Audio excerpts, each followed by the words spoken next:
So this continuing integration of Cuba with the U.S. economic system combined in a lot of ways with the independence movement that had never really died out. They had been, put on ice for a little bit there with the 10 Years' War, and then sort of that fizzled, and nobody was satisfied with the results of it. And so you're in a situation now where the people of Cuba are going, you know what, we can do better than this. We can be independent, or do something better than our current situation. And so by 1894, you're going to see more and more stirrings, discussions of revolt. There's going to be a leader, Cuban leader, really a thought leader, named Jose Marti. He's a poet and a journalist from the middle class, and he's going to be in a lot of ways the voice of independence, the voice of revolution in a lot of ways, pushing back against Spanish rule, or at least Spanish mismanagement. The idea that how can a country that far away effectively work for our benefit? Are they just working for their benefit? That's the big question, and it's a pretty easy answer to come up with. They're always going to look out for their own benefit in all of this. So in 1895, you start to see the beginnings of the revolt. This is on the eastern end of the island, and you get more and more people joining in with this sort of revolutionary army that builds up, or a liberation army.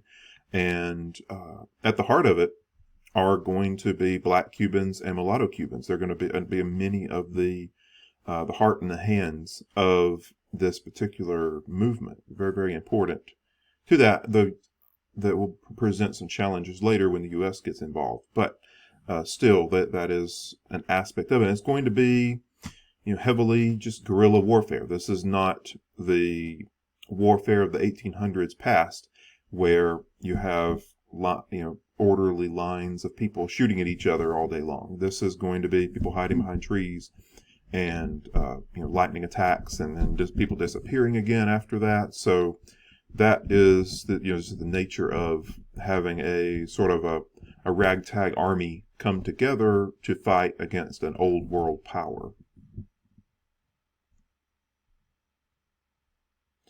So as this is, we'll talk more about the U.S. interest here shortly, but as this is growing, the U.S. is going to become more and more interested. The reports on it, it's easy for Americans to side with the rebels just because it's a colony in the New World fighting against old world power. So there's a lot, there's sort of a kinship there, or understanding there of the U.S., who had just gone through that just a little over 100 years ago at this point. So there's some concern there on the part of the U.S. But for the most part, for the next 3 to 4 years, this is going to be in between the Cuban rebels and the Spanish. And Spain is going to respond pretty heavily and pretty harshly with 200,000 plus troops, and some real tough methodology in how they go about trying to crush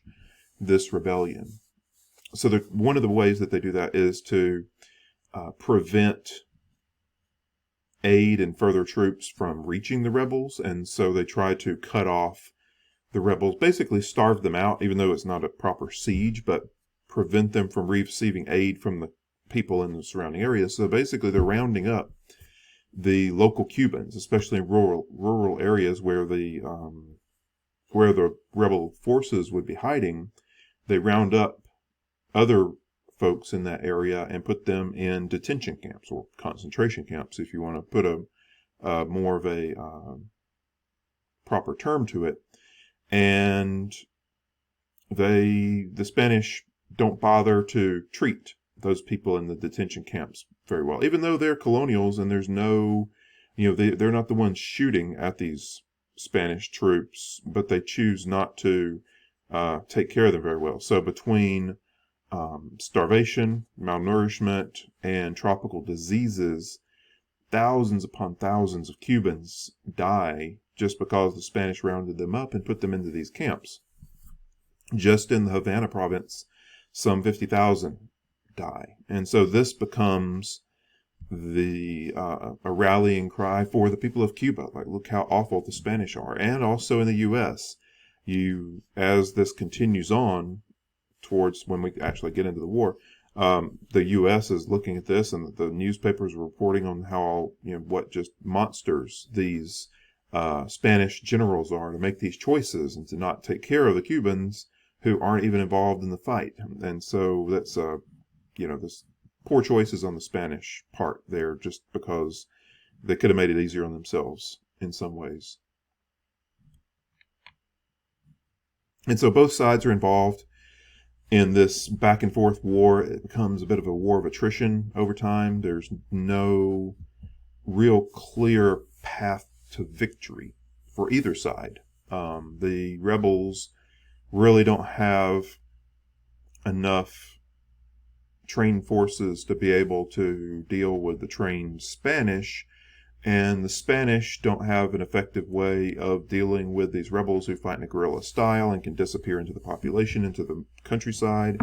And so it's just a back and forth that never ends, but more and more people end up dead. And so there's more and more concern, at least in the leadership, that this constant bloodshed and no path to victory is going to lead to U.S. annexation, because eventually the U.S. is going to want to step in just to end this problem down just south of it. And so that's a real concern. That was a fear of Jose Marti. He had died earlier in the conflict, but that had been one of his fears. Like, if we don't get this resolved, then we're going to become a province of the United States.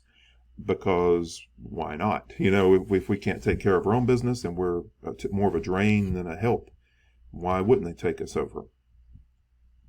And now, as this carries on and on and on, we're getting into 1896, 1897, on towards 1898. The more and more of the productive capacity of Cuba is getting destroyed. Some 2/3 of the production of Cuba is just gone, and some 20% of its population, it had a population of like 1.8 million, so about 20% of that population is dead because of the fighting.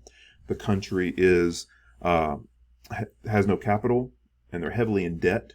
So if the fighting did suddenly end, and let's say the Spanish just decided to up and leave, what are they going to do? The country is just in ruins, and without outside investment, there's no rebuilding going to be happening, because they don't have anything to rebuild with. There's no, and a huge chunk of their population is poor and they're illiterate. So they're in a bad position all around.